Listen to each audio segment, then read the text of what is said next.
Assalamualaikum warahmatullahi wabarakatuh. Salam sejahtera untuk kita semuanya. Pada kesempatan kali ini saya akan menjelaskan mengenai peranan justice collaborator dalam tindak pidana korupsi. Adapun mengenai diri saya, nama saya Nabilul Syabian dengan nomor NIM 20106111075. Saya dari mata kuliah tindak pidana korupsi dari kelas C dengan dosen pengampu oleh Ibu Rosalia di Kagustanti SHMH, dan video ini dibuat untuk memenuhi ujian akhir semester 5. Yang pertama saya akan menjelaskan dari segi latar belakang dan juga pengertian. Nah, istilah justice collaborator ini itu sering terdengar dalam proses pengadilan untuk berbagai kasus tindak pidana. Nah, justice collaborator ini dalam kasus korupsi juga muncul dan keberadaannya membantu mengungkapkan berbagai kejahatan, penggelapan maupun pencucian uang. Nah, peran justice collaborator ini diatur secara normatif dalam Surat Edaran Mahkamah Agung nomor 4 tahun 2022. Nah, disebutkan dalam essay tersebut, justice collaborator itu adalah seorang saksi yang memberikan informasi signifikan tentang sebuah perkara. Nah, artinya itu dia itu merupakan salah satu pelaku dari tindak pidana korupsi itu sendiri, tapi dia itu bukan pelaku utama, seperti itu. Lalu selanjutnya mengenai dasar hukum dari justice collaborator. Adapun dasar hukumnya itu pada awal mulanya itu dari UNCIC tahun 2003, yang di sini terdapat dalam pasal 37 ayat 2 dan ayat 3. Yang dimana di ayat 2 di situ berbunyi mempertimbangkan memberikan kemungkinan dalam kasus-kasus tertentu mengurangi hukuman dari seorang pelaku yang memberikan kerjasama yang substansial dalam penyelidikan atau penuntutan. Lalu dalam ayat 3 dijelaskan sesuai dengan prinsip-prinsip dasar hukum nasional untuk memberikan kekebalan penuntutan bagi pelaku yang memberikan kerjasama yang substansial dalam penyelidikan atau penuntutan. Selanjutnya, dasar hukum dari justice collaborator ini terdapat dalam pasal 10 Undang-Undang nomor 13 tahun 2006 tentang perlindungan saksi dan korban. Setelah itu terdapat dalam pasal 197 angka 1 huruf F Kitab Undang-Undang Hukum Acara Pidana yang mengenai surat putusan pemindanaan, yang salah satu bagiannya membahas tentang keadaan memberatkan dan meringankan terdakwa. Nah, yang dimana salah satunya itu adalah justice collaborator ini yang dapat meringankan terdakwa.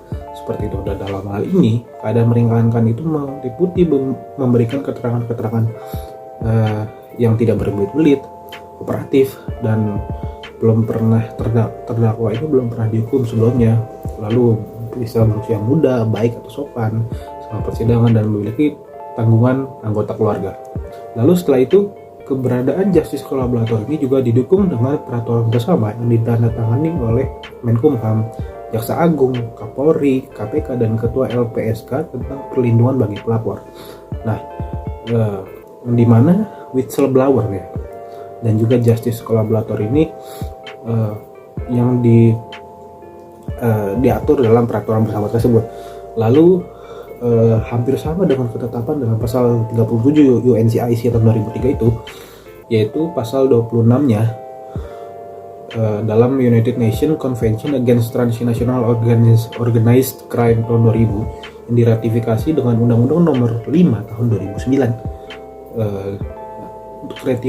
Kriteria untuk menjadi justice collaborator itu tercantum dalam SEMA nomor 4 tahun 2011 pada angka 9A dan B, dan keterangan dari Kementerian Hukum dan HAM, yaitu digunakan untuk mengungkapkan tindak pidana yang luar biasa atau terorganisir. Nah, jadi seperti yang telah saya jelaskan sebelumnya, bahwa justice collaborator ini dia itu bukan pelaku utama, sehingga karena dia bukan pelaku utama, sebenarnya dia ini bisa untuk mendapatkan keringanan, yang dimana keringanan itu gini, dalam tindak pidana seseorang itu punya hak-hak yang dimana dia itu hak-hak itu seperti hak-hak meringankan, dimana itu adalah termasuk dalam hak asasi manusia. Nah, yang di sini pelaku dari justice collaborator ini dia itu bukan pelaku utama, melainkan dia itu adalah pelaku yang bisa saja disuruh oleh pelaku utama untuk melakukan hal tersebut. Jadi pelaku dari justice collaborator ini dia tuh berhak untuk mendapatkan keringanan. seperti itu. Nah, di sini juga dijelaskan bahwasanya justice collaborator ini bukanlah pelaku utama. Jadi keterangan yang diberikan pelaku itu harus signifikan, relevan, dan juga andal. Nah, pelaku ini mengakui tindakan yang dilakukannya disertai kesediaan mengembalikan aset yang diperoleh dengan pernyataan tertulis, mau bekerja sama dan juga kooperatif dengan penegakan hukum. Jadi seperti yang saya jelaskan tadi, seperti itu. Lalu ide lahirnya justice collaborator ini berasal dari spirit untuk membongkar kasus yang lebih besar. Nah, mengingat kasus korupsi ini kan merupakan kejahatan terorganisir. Jadi kalau biasanya kita dengar dalam hukum pidana bahwasanya korupsi itu merupakan kejahatan luar biasa, extraordinary crime, seperti itu. Jadi kejahatan korupsi ini merupakan kejahatan yang melibatkan beberapa orang dalam satu lingkaran koordinasi untuk mencapai tujuan yang sama gitu. Nah, terkadang para pelaku itu juga membentuk kerjasama yang kolektif dengan aparat penegak hukum serta membentuk jejaring komplotan koruptor yang solid gitu. Nah, berada dalam kelompok ini itu menimbulkan apa yang disebut dengan dunia psikologi sebagai paranoid solidarity, yaitu perasaan takut akan dikucilkan, dibenci, dijerumuskan dalam kelompok. Nah, sehingga mau tidak mau para pelaku itu akan saling melindungi satu sama lain gitu, seperti itu. Nah, setelah itu ada model perlindungan persuasif dari justice collaborator ini. Secara teoritis, model perlindungan persuasif dari justice collaborator ini didasari oleh alur sistem peradilan pidana, yang dalam sistem peradilan pidana itu merupakan suatu sistem yang terdiri dari para penegak hukum yang bertujuan untuk pengendalian kejahatan. Nah, menurut Marjono Peksodipuro, yang dimaksud dengan sistem peradilan pidana itu adalah sistem pengendalian kejahatan yang terdiri dari lembaga kepolisian, kejaksaan, pengadilan, dan juga pemasyarakatan terpidana. Nah, saat ini, dewasa ini, belum ada suatu aturan yang dalam perundang-undangan yang mengatur secara rinci dan juga jelas mengenai persamaan pemahaman antara lembaga mengenai perlindungan yang diberikan kepada justice collaborator ini. Nah, kehadiran justice collaborator ini dalam mengungkapkan tindak pidana korupsi sangat dibutuhkan oleh para penegak hukum. Nah, justice collaborator ini dapat melaporkan kepada LPSK, kepolisian, kejaksaan, dan KPK tentang apa yang diketahui dalam perkara korupsi yang melibatkan dirinya. Nah, selanjutnya, apabila ke depan diterapkan model persuasif yang menitik beratkan pada keterlibatan semua komponen lembaga dalam sistem peradilan pidana untuk memberikan perlindungan terhadap justice collaborator yang bersifat menyeluruh, maka antar para penegak hukum itu akan saling terorganisir. Seperti jika seorang justice collaborator itu telah memberikan keterangannya pada satu lembaga, maka diharapkan keseluruhan komponen lembaga tersebut itu akan melindungi. Maka di sini itu akan tercipta perlindungan yang bersifat menyeluruh, seperti itu. Nah, motif persuasif ini akan memberikan kesamaan pandangan dalam mekanisme penetapan dalam perlindungan terhadap justice collaborator itu dari seluruh aparat penegak hukum ya. Nah, maka penerapan model ini perlu didukung dengan regulasi berupa peraturan sebagai upaya penyamaan pandangan terhadap justice collaborator. Lalu tercapai persamaan pandangan antara seluruh komponen lembaga dalam memberikan penanganan dan juga perlindungan terhadap justice collaborator itu, sehingga akan meminimalisir singgungan maupun tumpang tindih kewenangan. Sehingga dengan adanya model ini, maka justice collaborator ini akan diberikan rasa aman gitu, karena mendapatkan perlindungan yang menyeluruh. Serta dari sisi lain, model ini memberikan kepastian hukum terhadap orang justice collaborator itu. Jadi intinya ya, jadi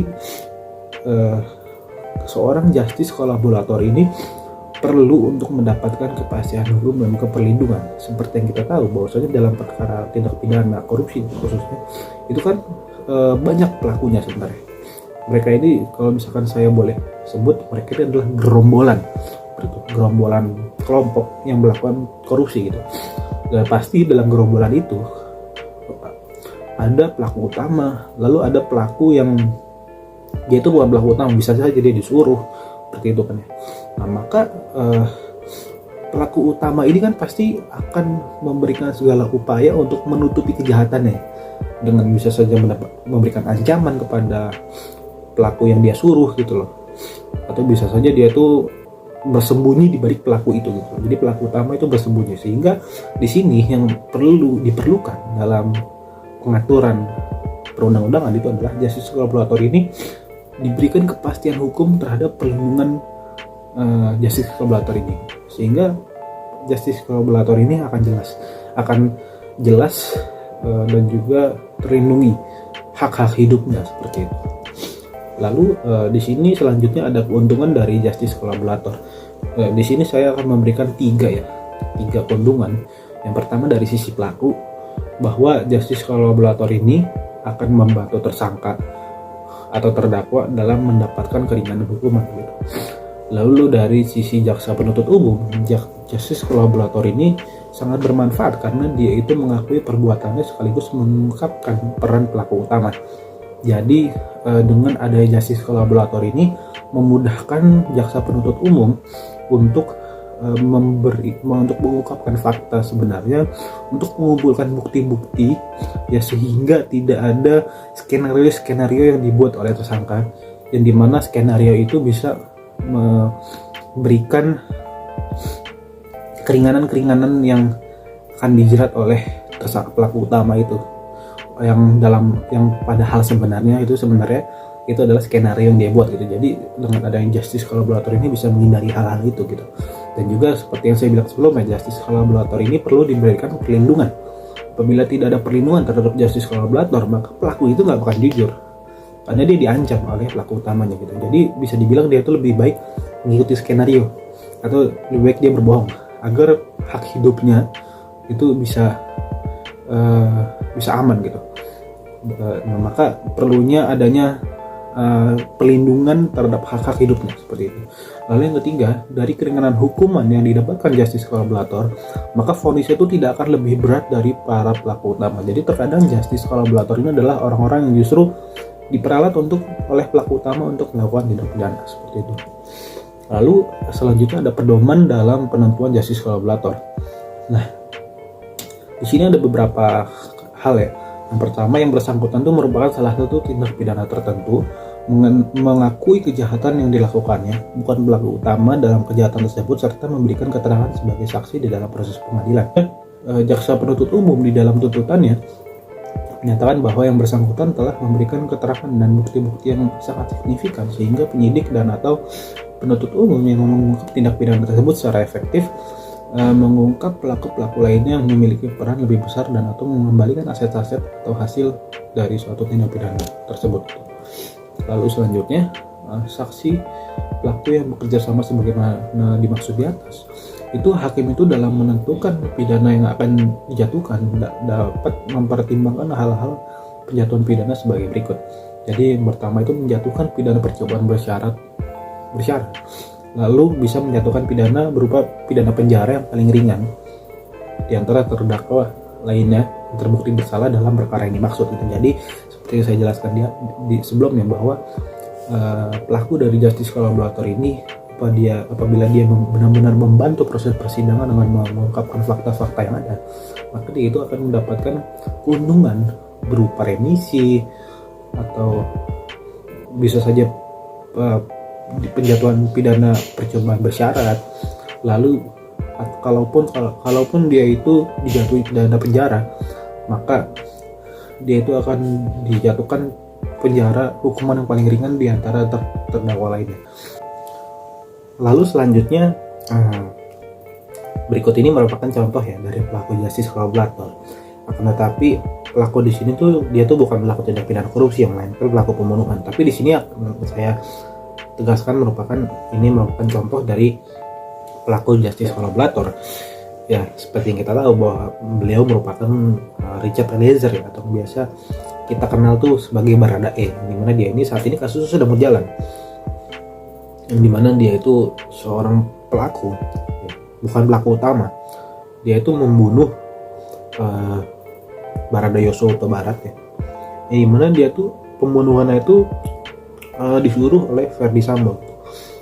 Dia itu disuruh untuk membunuh Yosua Huta Barat, akan tapi dia itu disuruh oleh Ferdy Sambo atau FS. Maka di sini dia itu bukan pelaku utama, karena dia itu disuruh dan ditekan. Nah, dia itu membunuh juga ada alasannya, karena dia itu adalah seorang polisi yang baru, Pak.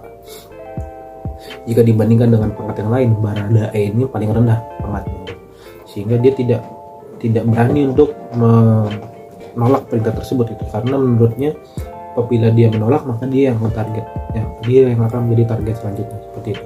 Maka di sini saya tegaskan bahwasanya contoh dari pelaku justice kolaborator ini merupakan Baradae. Sebenarnya sebelum beliau menjadi justice kolaborator, sebelumnya sudah ada banyak pelaku yang menjadi justice kolaborator, tetapi untuk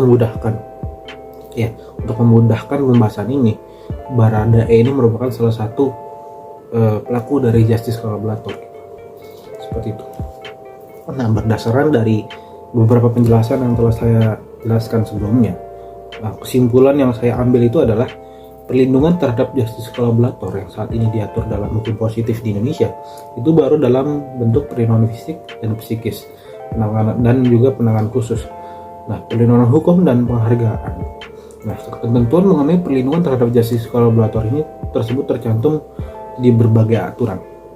Nah, tetapi belum ada peraturan yang secara khusus, jelas dan pasti mengenai perlindungan terhadap justice kolaborator. Nah, status quo ini memicu pelaku yang akan memberikan kesaksian sebagai justice kolaborator untuk membongkar beberapa perkara tindak pidana korupsi dan enggan memberikan keterangan karena menganggap tidak ada kepastian penghargaan dan juga perlindungan. Nah, padahal untuk menjadi justice kolaborator ini itu tuh menanggung resiko yang sangat besar karena telah membongkar suatu perkara yang besar seperti perkara dalam tindak pidana korupsi, seperti itu. Adapun saran yang saya berikan dari pembahasan kali ini itu adalah justice kolaborator dalam perkembangannya itu perlu mendapatkan perhatian yang serius karena mereka memiliki peran kunci dalam mengungkapkan tindak pidana korupsi yang sulit diungkap oleh penegak hukum.